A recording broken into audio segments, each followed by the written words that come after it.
পিছে বসো, চারজনে থাক, তিনজনে থাক। اللهم آمين Recording ربنا করা ظلمنا وإن لم تغفر لنا اللهم آمين وترحمنا لنكونن من الخاسرين آمين হে আল্লাহ আমাদের ওয়াজের সঙ্গে যে বেদতমিজ করতেছে যে খারাপ আচরণ করতেছে আমাদের বয়ে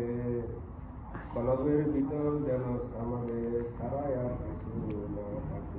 اللهم آمين সমাজের বইয়ের যত কষ্ট দুঃখ আছে সব দুঃখ ছেড়ে যেন সমাজের বুকে এসে পড়ি সমাজের উপর কোনো জুলুম যেন না হয় সমাজের যে মেয়েটার সঙ্গে বিয়ে ঠিক হয়েছে তার কলবে যেন সমাজ ছাড়াই আর কিছু না থাকে সমাজের মনে তুমি সমাজের জন্য মোনাজাত দিয়ে আলান দরাজ করে দিও আল্লাহ মোনাজাত দিয়ে আলান মোনাজাত দিয়ে আলান آخر دعوانا لا إله إلا الله آمين